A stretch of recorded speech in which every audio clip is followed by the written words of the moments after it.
तो today we are talking value of supply. तो main जैसे हमने देखा है लास्ट टाइम, तो जीएसटी की payable on ad valorem basis category on the basis of value supply of goods और सर्विसेज। उसमें जीएसटी हम पे करते हैं जो भी आपकी वैल्यू होती है ऑफ सप्लाई ऑफ गुड्स और सर्विसेज। तो हमारा मेन क्वेश्चन ये है कि ये जो वैल्यू है, how to determine this value. तो वैल्यू का सिंपल मीनिंग क्या है? वैल्यू एक का price under controlled market condition से। तो वैल्यू होती है जो भी प्राइस हम चार्ज करते हैं गुड्स या सर्विसेज के लिए इन द मार्केट। तो that is called value and price is a consideration in money terms. तो नॉर्मली जो प्राइस हम लेते हैं वो होता है मनी के टर्म्स में।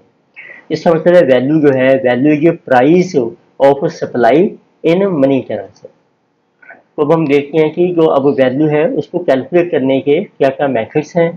तो पहले देखते हैं कि कौन कौन से हमारे प्रोविजंस हैं जीएसटीएफ में जो वैल्यू को कंसीडर करती है।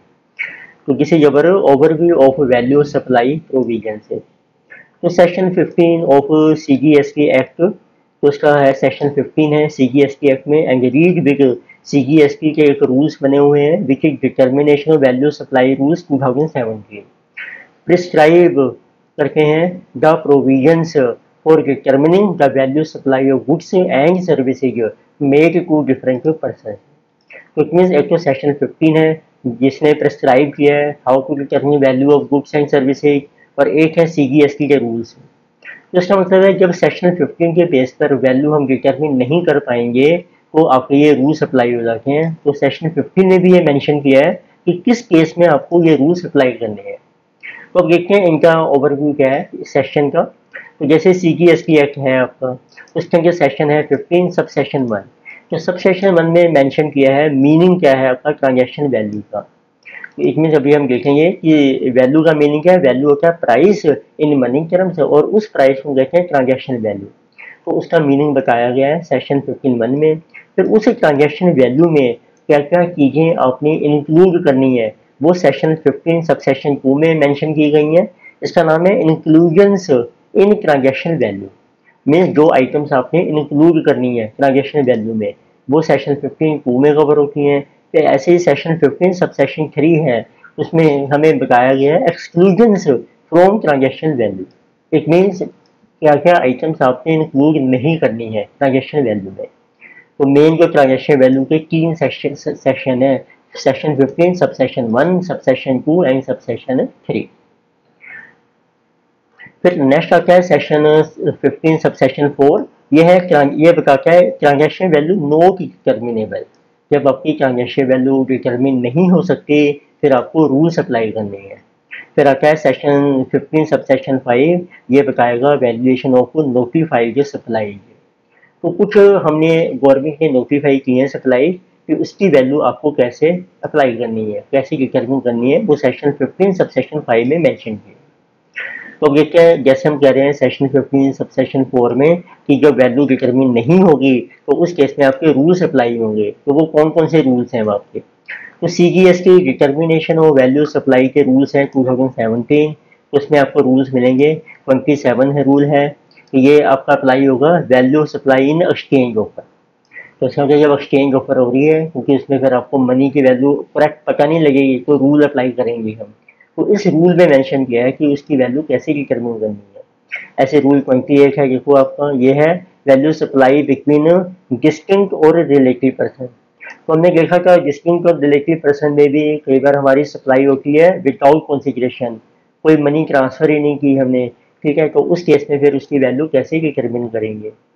Then we have rule number 29। यह है value supply of goods made और रिसीव थ्रू एन एजेंट। जब आप एजेंट के थ्रू गुड्स सप्लाई कर रहे हैं तो उसमें कैसे वैल्यू डिटर्मिन करेंगे। फिर आता है कि कई बार अब हम आगे ही डिस्कस करेंगे जब रूल 27, 28, 29 तीनों में से कोई भी अप्लाई नहीं हो रहा है फिर हम रूल 30 अप्लाई कर रहे हैं। तो उसमें हमारा रूल है value supply based on cost. जो कॉस्ट प्राइस है ना गुड्स की या सर्विस की, उसके बेस पे उसकी वैल्यू डिटर्मिन करेंगे। और अगर ये भी रूल अप्लाई ना हो फिर रूल 31 है हमारा रेजिडुअल मेथड। पर एक गवर्नमेंट ने स्पेसिफाई किया है रूल 31A। ये अप्लाई होगा value supply in case of lottery, betting, gambling and horse race. तो ऐसी बहुत सारी सर्विसेज हैं या गुड्स हैं जिसमें गवर्नमेंट स्पेसिफाई कर रखी है कि ये रूल अप्लाई कर दो। तो ऐसे नेक्स्ट देखे हैं, ऐसे रूल 32 बना हुआ है, ये भी अप्लाई होता है वैल्यू सर्किल सप्लाई। देखो कौन कौन सी सप्लाई हैं जो उसमें कवर की है इन्होंने। परचेज और सेल ऑफ फॉरेन करेंसी की, जब आप सेल परचेज करोगे उसकी वैल्यू कैसे डिटरमिन करेंगे, वो रूल 32 में कवर होगा। फिर एयर ट्रैवल एजेंट हैं, लाइफ इंश्योरेंस बिजनेस हैं, buying and selling of second hand goods हैं, वोचर और कूपन होते हैं, जैसे जब आप बल्क में परचेज करके हैं कूपन मिलते हैं आपको, उसकी वैल्यू कैसे निकालेंगे। और नोटिफाई की सर्विसेज, नोटिफाई सर्विसेज अभी हमने ऊपर भी जहाँ मेंशन की थी, सेक्शन 15 सब सेक्शन 5 का क्या है कि नोटिफाई सर्विसेज की वैल्यू कैसे निकाली जाए। तो इसमें अब ये मेंशन कर देगा कि ये रूल अप्लाई कर दो 32 सब रूल 7 नोटिफाई सर्विसेज के लिए। फिर हम देखेंगे रूल 33 बना रखा है इसमें, जिसे कि फॉर वैल्यू सप्लाई और सर्विसेज थ्रू प्योर एजेंट, जब प्योर एजेंट के थ्रू आपकी सर्विसेज सप्लाई हो रही है।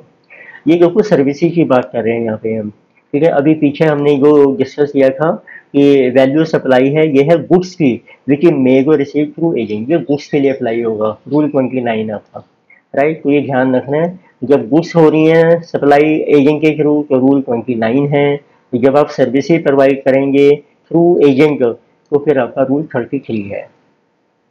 रूल 34 अप्लाई होगा। रेट ऑफ एक्सचेंज क्या लेना है करेंसी का, जब आपने डिटरमिन करनी है वैल्यू इन फॉरेन करेंसी में। अगर होता है ना आप एक्सपोर्ट इम्पोर्ट कर रहे हैं तो वैल्यू सप्लाई हमारी फॉरेन करेंसी में है, तो उसको कन्वर्ट करना पड़ेगा रुपीज में, तो उसके लिए एक्सचेंज रेट आप कौन सा अप्लाई करोगे, तो वो रूल 34 हमें बताएगा। रूल 35 है वैल्यू सप्लाई जो हम लेते हैं, लेकिन इंक्लूसिव ऑफ जीएसटी है, तो उस केस में सप्लाई की वैल्यू कैसे निकालेंगे। क्योंकि बेसिक रूल ये है, अभी जीएसटी को अपने कैलकुलेट करना है, तो जीएसटी के लिए जो वैल्यू होनी चाहिए वो एक्सक्लूडिंग जीएसटी होनी चाहिए। तो इट मीन यदि इंक्लूडिंग है तो आपने जीएसटी को कैसे एलिमिनेट करना है और वो वैल्यू कैसे निकालेंगे, तो उसके लिए रूल है 35। Then we have section 15 provides the mechanism for determining the value of supply which is made between unrelated person and when price is sold consideration of the supply। तो इस तरीके से हमने देखा कि सेक्शन 15 जो है वो प्रोवाइड करता है उसका क्या प्रोसेस है, कब अप्लाई होता है। तो it provides the mechanism for determining the value supply which is made between unrelated person. तो ये वो सप्लाई है जो अनरिलेटेड पर्सन के बीच में होती है, and when price is sold configuration, और प्राइस हमारा जो है वो डिटरमिन हो सकता है, और प्राइस ही हमें रिसीव हो रहा है सप्लाई के लिए, उसके अलावा और कुछ नहीं मिल रहा है। उसमें क्या प्राइस इज सोल्ड कॉन्फिगरेशन, फिर को आपका सेक्शन 15 जो है अप्लाई हो जाएगा। तो इसमें बेसिक रूल क्या है, so in cases of regular normal trade the invoice value is the taxable value. तो जब आप नॉर्मल बिजनेस करते हैं तो उसमें जो आपका बिल के ऊपर जो प्राइस होता है जिसको इनवॉइस वैल्यू कहते हैं वो हमारी टैक्सेबल वैल्यू मानी जाती है।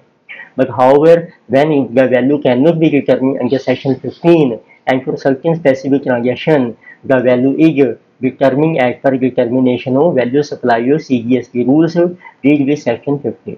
और यदि ये इनवाइस वैल्यू आपको नहीं मेंशन की या ये डिटरमिन नहीं हो सकती तो फिर आपने रूल्स अप्लाई करनी है। तो रूल्स के बेस पर हम वैल्यू डिटरमिन करेंगे। तो इसका मतलब है देयर आर 2 मेथड्स हैं हमारे पास to determine value of supply. तो मेथड देखो क्या है of determination of value supply. पहला मेथड हो गया ट्रांजेक्शन वैल्यू, आपको पता है जिसको नाम रख दिया हमने इनवाइस वैल्यू। तो ये अप्लाई होगी जब section 15(1) sub section 2 and sub section 3 के अंदर कवर होते हैं, जो भी हमने डिस्कस किए। फिर आता है value as per determination of value supply rule, फिर हम वैल्यू सप्लाई के रूल्स अप्लाई करेंगे। तो ये सेक्शन 15 सब सेक्शन 4 और 5 में कवर होते हैं। ये इन्होंने मेंशन किया कि आपने रूल्स अप्लाई करने हैं। तो सबसे पहले हम स्टार्ट कर रहे हैं ट्रांजैक्शन वैल्यू सेक्शन 15 के अंदर। तो इस लेक्चर में तो सेक्शन 15 ट्रांजैक्शन वैल्यू। तो ट्रांजैक्शन वैल्यू क्या होती है, transaction value is the price agreed in between supplier and recipient of supply of goods और सर्विसेज। तो ट्रांजैक्शन वैल्यू होता है सिंपली जो प्राइस एग्री होता है बिटवीन बायर में और सेलर में, जिसको कहते हैं सप्लायर हो गया सेलर, इसमें रिसिपिएंट हो गया आपका बायर। तो act section 15 transaction value shall be determine as follow. तो देखो ट्रांजैक्शन वैल्यू आपकी कैसे डिटरमिन होगी एक्ट सेक्शन 15 में। तो सेक्शन 15 है, सब सेक्शन 1 में आपको मेंशन किया है मीनिंग ऑफ ट्रांजैक्शन वैल्यू। तो देखो मीनिंग क्या है। ट्रांजैक्शन वैल्यू एक का प्राइस एक्चुअली पेड और payable for the supply of goods और सर्विसेज और बोथ। तो ट्रांजैक्शन वैल्यू है एक्चुअल प्राइस जो पे करना है या पेबल है फॉर सप्लाई ऑफ गुड्स और सर्विसेज, और वेयर दिस सप्लायर एंड या recipient to supply are not related. और इसमें ये भी कंडीशन है कि जो सप्लायर है और जो रिसीपिंग मीन जो बायर है वो रिलेटेड नहीं होने चाहिए। नॉट रिलेटेड मीन्स आपस में वो फैमिली मेंबर नहीं है, जैसे फर्म के पार्टनर नहीं है, फर्म आपस में डायरेक्टर्स नहीं है, उसको कहते हैं नॉट रिलेटेड। एंड प्राइस की सोल कॉन्फिगरेशन, और जब आपने गुड्स सप्लाई किए हैं या सर्विसेज और उससे बदले में जो प्राइस है ना सिर्फ वही हमें मिल रहा है, तो उसका नाम है ट्रांजैक्शन वैल्यू। उसके अलावा कोई और चीजें नहीं मिल रही है आपको। कई बार होता है ना कि आपने कोई फ्री गिफ्ट दे दिया है, ऐसा कुछ नहीं होना चाहिए। प्राइस का सोल कॉन्सिडरेशन। फिर सेक्शन 15(1) के हिसाब से ये ट्रांजैक्शन वैल्यू मानी जाएगी। तो एक ही जनरली क्या होता है, जनरली का इनवाइस प्राइस होता है क्या कि agree to be paid for goods और सर्विसेज। तो इसका ये इनवाइस प्राइस है ट्रांजैक्शन वैल्यू, जो नॉर्मली एंकर करके हैं बायर और सेलर कि हम आपस में सेटल करेंगे।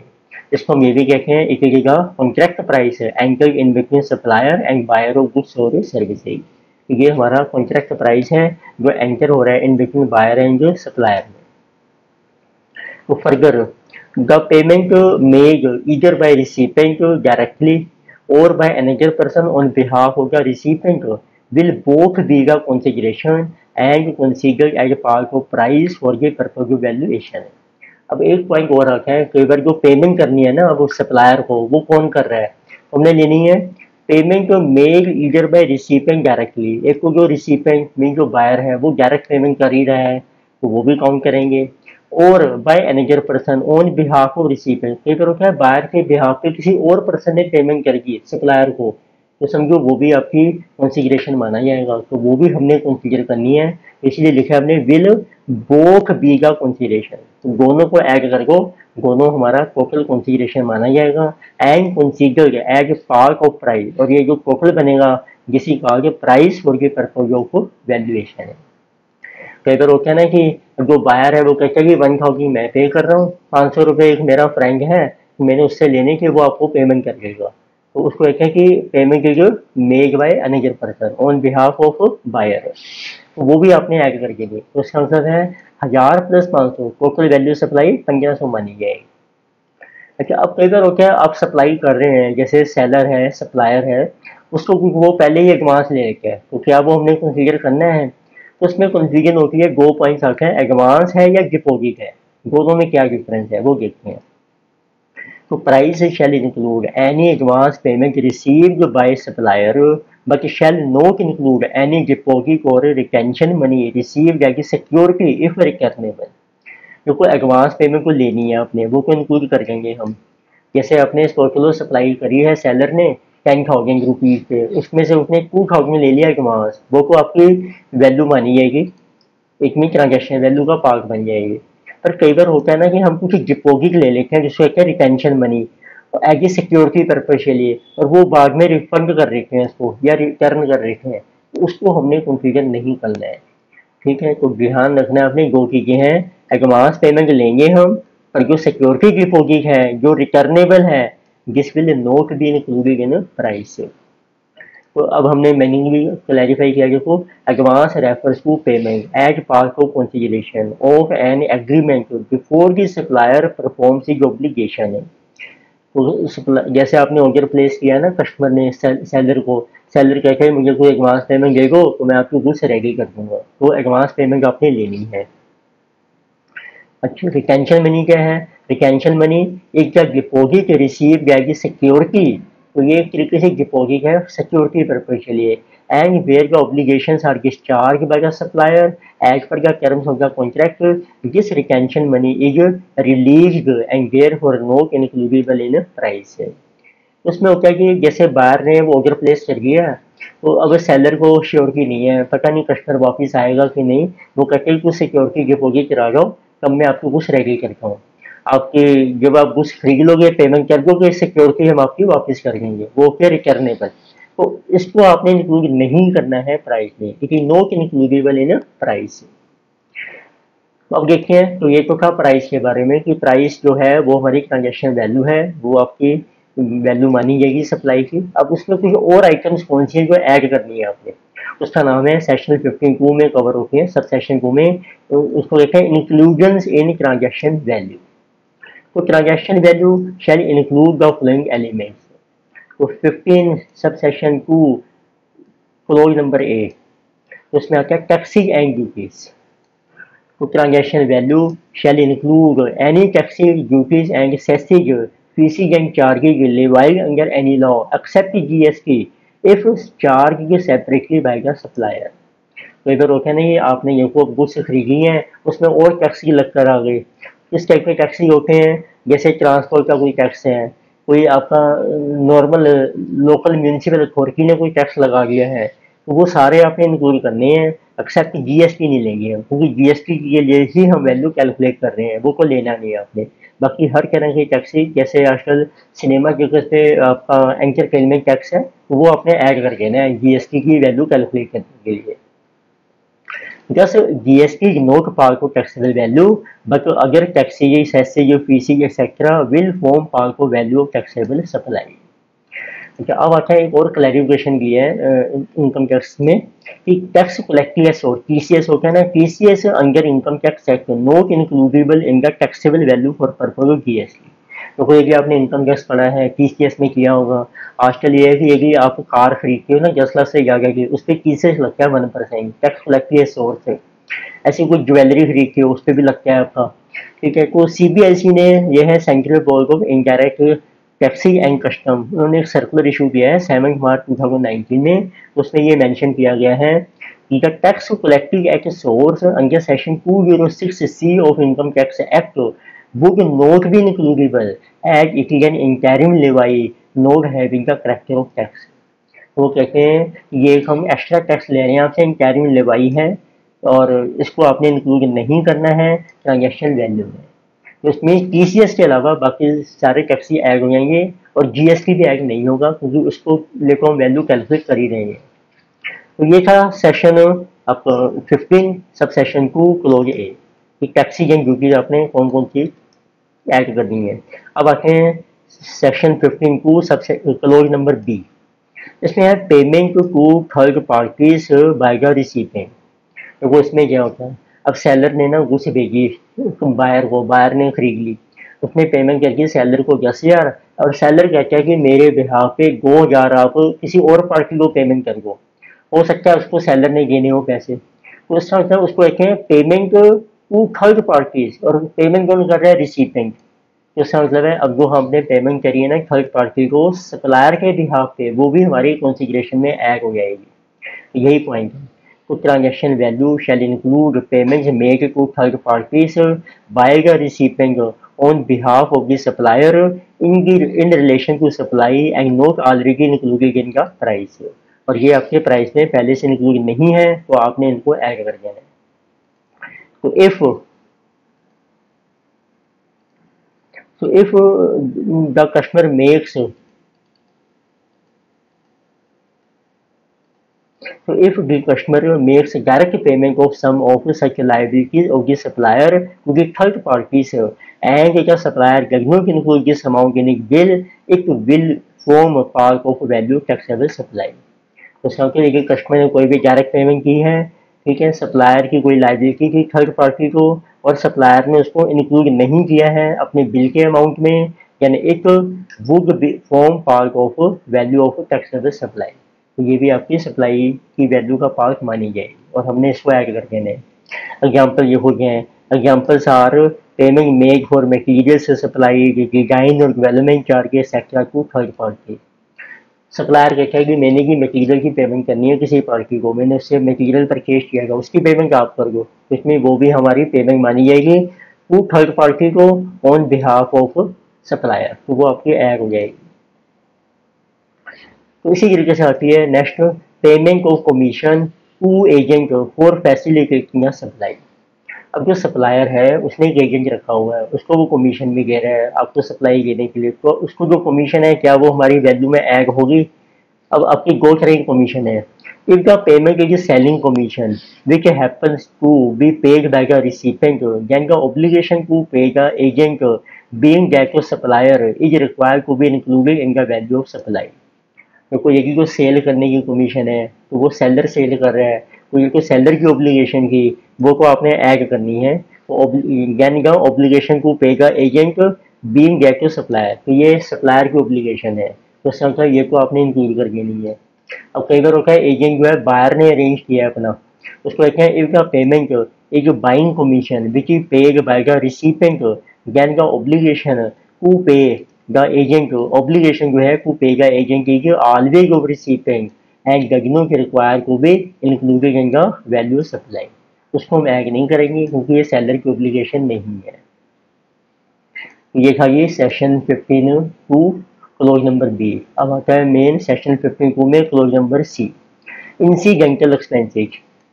जब सप्लायर सेल कर रहा है, गुड्स सप्लाई कर रहा है या सर्विसेज प्रोवाइड कर रहा है, उससे रिलेटेड जो भी एक्सपेंसेज होंगे वो सारे ऐड हो जाएंगे। कौन से होते हैं वो देखते हैं, वो ये क्लोज सी में मेंशन किए हैं। तो transaction value shall include incidental expenses including commission and packing and any amount charged for anything done by supplier at the time of or before delivery of goods or supply of services। जैसे वो packing करके दे रहे हैं, commission के expenses हो गए उसके, जो भी वो कोई अमाउंट चार्ज कर रहा है फॉर एनीथिंग, तो मेन पॉइंट है for anything done by supplier eight the time of और बिफोर डिलीवरी ऑफ गुड्स और सप्लाई ऑफ सर्विसेज। जब वो सप्लाई दे रहा है उस टाइम या उससे पहले उसने जो भी एक्सपेंस किया है वो सारा ऐड हो जाएगा, उसका नाम है इंसिडेंटल एक्सपेंसेस। तो incidental expenses include commission, packing, inspection और certification charges and installation and testing charges at the receiving side being an amount. ये इस टाइप के सारे एक्सपेंसेस हैं। तो being an amount charge for something done by supplier in respect of the supply at the time of making the supply. Paper होता है जैसे आपने एयर कंडीशनर परचेज किया है तो हम कहते हैं सप्लायर को आपने इंस्टॉल करके जाना है हमारे प्लेस के ऊपर, तो इंस्टॉलेशन के चार्ज भी ऐड हो जाएंगे आपको। Thus, incidental expense is a charge recoverable from the recipient which is includable in the value supply provided it is incurred before the completion of supply। तो इंसिडेंटल एक्सपेंसेस भी हमारे charge होते हैं जो रिकवरेबल है फ्रॉम रिसिपेंट से, तो ये आपने ऐड करने हैं।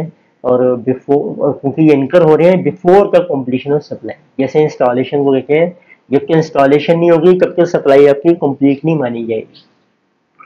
और देखो एग्जाम्पल कौन से हैं, the following are examples of incidental expenses to be included in the value supply.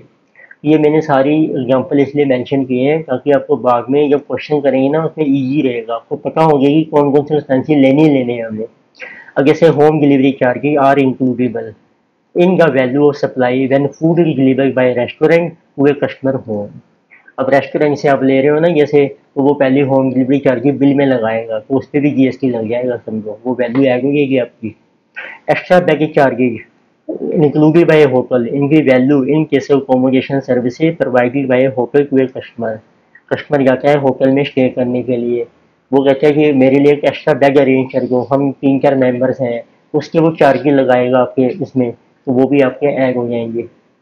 Installation of new modular furniture at office where in the installation expenses are recovered separately by the seller. Installation को हमने की है जिस मर्जी चीज को, जैसे modular furniture install करना है ऑफिस में, उसकी जो एक्सपेंसेस ले रहा है सप्लायर वो भी ऐड हो जाएंगे आपकी वैल्यू सप्लाई में। तो स्पेशल आप कहते स्पेशल पैकिंग करके भेजनी है हमारी गुड्स की, तो special packing charge by gift shop while selling gift pack वो भी ऐड हो जाएंगे। Cost of in warranty parts actual और estimated supply even after get supply shall be included. अब गुड्स खरीद रहे हो तो उसमें वारंटी बिल्टअप है कि 1 साल की वारंटी को लेनी ही पड़ेगी, उसके साथ कुछ स्पेयर पार्ट्स आपको मिलेंगे बाद में या पहले, वो भी उसकी वैल्यू भी ऐड हो जाएगी। फिर है आपका क्लोज नंबर जी सेक्शन 15(2) में ये कहता है इंटरेस्ट और पेनल्टी। कई बार होता है कि बायर टाइम पर पेमेंट नहीं करता है तो आपको इंटरेस्ट लग जाता है, पेनल्टी जिसे कहते हैं। तो ट्रांजैक्शन वैल्यू शैल आल्सो इंक्लूड इंटरेस्ट और लेट फी और penalty for delayed payment of consideration, तो वो भी हमारी वैल्यू सप्लाई में ऐड हो जाएगी और उसी पे फिर जीएसटी चार्ज होगा। सब्सिडीज, फिर है क्लोज नंबर ई सब्सिडीज। सब्सिडीज में क्या होता है, सेलर को ही सेल को प्रमोट करने के लिए गवर्नमेंट उसको सब्सिडी देती है या कोई और बाहर से कोई भी अथॉरिटी है। तो इसका मतलब है ये वैल्यू सप्लाई को मतलब है आपने अब माइनस करनी है कि नहीं करनी है, ये हमारा क्वेश्चन है। तो इसका है कि transaction value shall include subsidy directly linked to the price excluding subsidy provided by the government. तो इसका ये रूल कहते हैं लेकिन तो देखो गवर्नमेंट दे रही है आपको सब्सिडी, फिर को आपने इसको इंक्लूड नहीं करना है। पर देखिए कोई आउटसाइड और पार्टी दे रही है वो आपने इंक्लूड कर देनी है सब्सिडी डायरेक्टली जो लिंक है उस प्राइस से। Which means the amount of subsidy shall be included in the value of supply or supplier who receives the subsidy। तो सप्लायर को सब्सिडी मिलेगी और वो हमें प्राइस लगा के भेज रहा है कम अपने बिल में, तो आपने ऐड कर देनी है ये सब्सिडी। उसमें सब्सिडी क्या होती है? Subsidy is sum of money given to keep the price of supply low. Subsidy का पर्पज होता है सेल को प्रमोट करने के लिए, हम कहते हैं सेलर को कि आप प्राइस कम रखो उस पर सेल करो गुड्स, और कुछ जो लॉस हो रहा है आपको तो उतनी सब्सिडी हम आपको दे रहे हैं अपने पास से। तो if the subsidy given by government, फिर तो है कि the lower price after deducting subsidy is a taxable value. फिर तो लोअर प्राइस जो चार्ज किया सप्लायर ने विदाउट सब्सिडी, फिर तो वही आपकी वैल्यू है। But if the subsidy given by any other person such as NGO, it does not lower the taxable value, the subsidy is added to the value supply of the supplier who receives the subsidy. फिर आपने इसको add कर देना है supply में, क्योंकि जो value supply वो पहले ही कम है, जितनी सब्सिडी मिलेगी वो भी ऐड हो जाएगी। तो ये सारे पॉइंट हमने डिस्कस किए सेशन 15 सब सेशन 2 में कि क्या क्या चीजें आपने इंक्लूड करनी है ट्रांजैक्शन वैल्यू में, जिसका नाम क्या है इंक्लूजन्स इन ट्रांजैक्शन वैल्यू। अब आते हैं एक्सक्लूजन्स क्या है फ्रॉम ट्रांजैक्शन वैल्यू से। तो ये है सब सेशन 3, सेशन 15 सब सेशन 3। तो इसमें भी है पहले क्लोज ए, राइट। तो ये है the value supply shall not include the following discount. तो सबसे पहले आता है क्लोज नंबर ए में कि जो डिस्काउंट है वो हम इंक्लूड नहीं करेंगे। जैसे होता है ट्रेड डिस्काउंट जो सेलर दे रहा है कस्टमर को। तो पहला रूल है डिस्काउंट गिवन बिफोर और eight the time of supply, discounts that are allowed before or at the time of supply and shown in the invoice, for example pre-supply discounts like trade discount, quantity discount etc. recorded in the invoice। जो हमने invoice पे show कर दिए हैं तो वो आपने include नहीं करने हैं वैल्यू सप्लाई में। तो if discount is not shown in the invoice, देखिए आपने डिस्काउंट को शो ही नहीं किया है, it will remain included in the value supply. तो हमें शो करना है बिल में कि हम इतना डिस्काउंट आपको दे रहे हैं। जैसे कोई भी नाम रखो, ट्रेड डिस्काउंट है, क्वांटिटी डिस्काउंट है, बल्क डिस्काउंट है। तो क्लोज नंबर बी, तो पोस्ट सप्लाई डिस्काउंट होते हैं। कई बार होता है सप्लाई करके पर हम डिस्काउंट बाद में देंगे आपको, वो देखो कौन से हैं। तो discount given after supply has been effective, supply होगी उसके बाद मिलेगा डिस्काउंट, वो किस टाइप का होता है? Discount that are allowed after supply in terms of an agreement that existed at the time of supply. पर उसका एग्रीमेंट हमने कभी कर लिया जब सप्लाई भेज रहे हैं कस्टमर को, and are work out invoice wise, और जो डिस्काउंट है वो आपके बिल के बेस पर ही कैलकुलेट होगा। इसमें it is linked to invoice and the proportional input tax credit is reversed by the recipient और बायर। देखो पहले घुस भेजी आपने बायर को 10,000 की, फिर हमने कहा कि यदि वो पेमेंट कर रहे क्या टाइम पे तो हम आपको 1,000 डिस्काउंट दे देंगे। तो पहले को 10,000 के बेस पर हमने जीएसटी लगा दिया कस्टमर को और उसका उसने इनपुट टैक्स क्रेडिट भी ले लिया। अब हमने उसको 1,000 का डिस्काउंट दे दिया बाद में, तो वो डिस्काउंट हम कभी एक्सक्लूड करेंगे, लेकिन उसके बेस पे जो उसने इनपुट टैक्स क्रेडिट लिया था ना उस 1,000 के ऊपर, उसका वो रिवर्स कर देगा, इनपुट टैक्स क्रेडिट की रिवर्स पाएगा बायर। तो तब तो वो डिस्काउंट हमारा जो है अलाउड हो जाएगा, वो इंक्लूड नहीं होगा। अभी एग्जांपल करेंगे उससे क्लियर होगा आपको। तो in this case the buyer would have paid GST on the gross value specified in the invoice. देखो लिखा भी है बायर ने फुल जीएसटी पे कर दिया होगा ग्रॉस वैल्यू के ऊपर जो इनवॉइस में की। Thus when a credit note is issued to him by the supplier for the discount. अब बाद में ना एक क्रेडिट नोट भेजेगा सप्लायर कि आपको इतना डिस्काउंट दे दिया हमने, then the buyer will reverse the proportional credit. फिर बायर को रिवर्स करना पड़ेगा अपना प्रोपोर्शनल क्रेडिट, क्रेडिट किस चीज का? जीएसटी का। And the suppliers output tax liability will be reduced by the same amount, और उतने ही टैक्स की लायबिलिटी फिर सप्लायर की भी कम हो जाएगी। इतने डिस्काउंट, ये वाला डिस्काउंट हमारा एक्सक्लूड हो जाएगा और उसके ऊपर जितना जीएसटी बन जाएगा वो भी एक्सक्लूड हो जाएगा। तो वेयर ये सप्लायर इशूड ए फाइनेंशियल और कमर्शियल क्रेडिट नोट। ये हमने किया कि नॉर्मल क्रेडिट नोट होता है जो बिजनेस ट्रांजेक्शन में चलता है, जब नॉर्मल सेल परचेज हो रही है। एक होता है इंसेंटिव देते हैं हम, उसके लिए हम इशू करते हैं, उसका नाम है financial credit note. This is called our when the supplier issued a financial or commercial credit note for value discount, the buyer will not, उस केस में है buyer will not be required to reverse any input tax रहेगी, फिर वो उसका input tax रहेगी reverse नहीं करेगा। और उस केस में क्या है, इन this case the discount will not be excluded. इसका मतलब है आपको क्रेडिट नोट की नेचर भी देखनी है, लेकिन को फाइनेंशियल या कॉमर्शियल क्रेडिट नोट है फॉर वैल्यू डिस्काउंट, इसका ये सिर्फ इंसेंटिव होता है, उस पर फिर इनपुट टैक्स क्रेडिट रिवर्स नहीं होगा, तो ये हमने सप्लाई की वैल्यू में से माइनस नहीं करना है। चलो अब हमने और क्लैरिफाई किया है, तो मेन देखा ना हमने कि डिस्काउंट जो है वो आपने इंक्लूड करना है या नहीं करना है। तो नॉर्मल जो डिस्काउंट जो आपका एग्री हो गया, देखो क्लोज नंबर ए को कहता है डिस्काउंट गिवन बिफोर और एग्री टाइम ऑफ सप्लाई, वो को हमने माइनस कर ही लेना है, सप्लाई की वैल्यू में नहीं लेना है। फिर था क्लोज नंबर बी में, ये कहता है पोस्ट अप्लाई डिस्काउंट्स हैं, पर ये कभी आपके माइनस होंगे जब इनपुट टैक्स रैकिंग आपका माइनस हो रिवर्स हो गया है। अब देखते हैं कितनी टाइप के डिस्काउंट होते हैं, कौन से आपने लेस करने हैं, कौन से नहीं करने हैं। देखो पहली लिस्ट है डिडक्टिबल डिस्काउंट से, राइट। डिडक्टिबल कौन से हैं, इन बिल डिस्काउंट से। तो these are allowed exactly at the point of supply so as to reduce the published product price as a result of negotiation.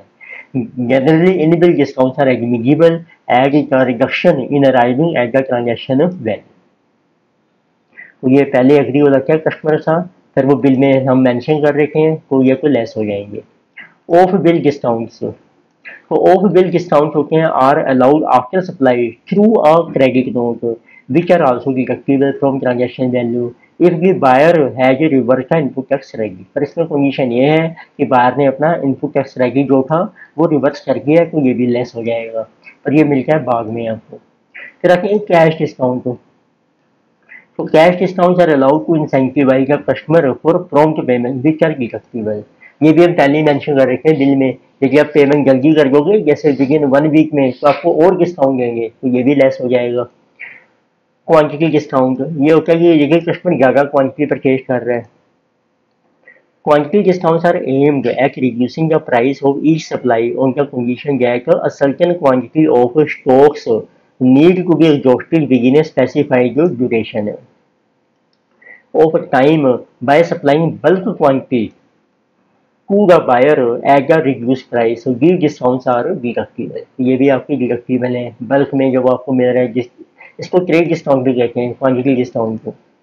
And अगर ये special discounts, so special discounts are allowed by a supplier to incentivize aggressive marketing of involved supplies on special occasions, for example festivals or New Year Eve, or in a special market condition to promote sale which are also deductible.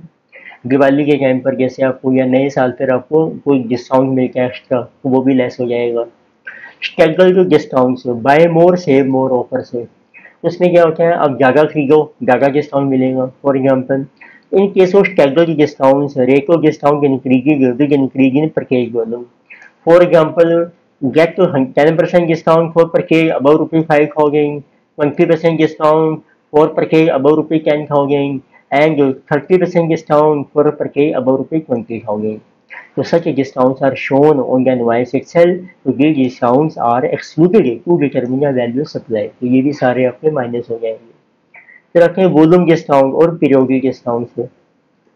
ये देखते हैं जो supplier होते हैं अपने distributor को, तो these discounts are offered by supplier to their stockists या distributors. For example, get additional discount of 1% if you purchase 10,000 PC a year. देखिए आप 10,000 जगह से 10,000 यूनिट खरीदते हो तो आपको 1% डिस्काउंट मिलेगा। Similarly get additional discount of 2% if you purchase 15,000 PC in a year. ये होता है सेल को प्रमोट करने के लिए, डीलर जितनी ज़्यादा खरीदेगा सेल परचेज करेगा उतना ज़्यादा डिस्काउंट देंगे। तो such discounts are established in terms of agreement entered into or at before the time of supply though not shown on the invoice, as the actual quantum of such discounts get determined after supply has been affected and generally at the year end. ये वो discount है, ये जो हम determine तो कर लेते हैं एग्रीमेंट के टाइम जब आपका एंटर हो रहा है सप्लाई का, पर बिल में नहीं शो करके। अब वो तो बाद में पता लगेगा साल के एंड में उसने कितनी परचेज करी, 15,000 यूनिट खरीदे या 10,000, उसके हिसाब से उसको डिस्काउंट देंगे फिर हम। तो it mean such discounts are passed on by the supplier through credit note, फिर वो क्रेडिट नोट इशू करकेगा, डिस्काउंट मिल जाएगा, and are to be excluded to determine the value supply में से लेस कर देंगे, प्रोवाइडेड यही कंडीशन है कि reversal of input tax credit is made by the recipient to supply on the basis of credit note issue by supplier. पर अब उस डिस्काउंटिंग अमाउंट में जितना जीएसटी बनेगा उसका उसको रिवर्सल करना पड़ेगा, उसका आईटीसी वो नहीं ले सकता है। इनपुट टैक्स तरक्की क्या होता है, जैसे वो जो रिटेलर है उसने परचेज करी ना, उसने जीएसटी पे कर दिया, अब जो कस्टमर को सेल करेगा वो उससे जीएसटी चार्ज करेगा, तो जितना जीएसटी उसने पे किया था सप्लायर को उतना उसको लेस करना है, जितना कस्टमर से लेना है। तो वो आपको मतलब है कि उसको कहते हैं इनपुट टैक्स क्रेडिट, तो उतना टैक्स आपको कम पे करना पड़ेगा गवर्नमेंट को। डिस्काउंट्स नॉट डिडक्टिबल, अब कुछ डिस्काउंट है जो डिडक्ट नहीं होंगे, जैसे सेकेंडरी डिस्काउंट्स। तो सेकेंडरी डिस्काउंट देखो कौन से होते हैं, तो these are discounts which are not known at the time of supply और are offered after supply gallery के ऊपर। तो ये वो डिस्काउंट है जो आपने एग्रीमेंट जब हुआ था सेल का उस टाइम आपने नहीं बताए थे, पर बाद में हम अनाउंस करते हैं। For example, so A supplied 10,000 packets of biscuit to B at ₹10 per package.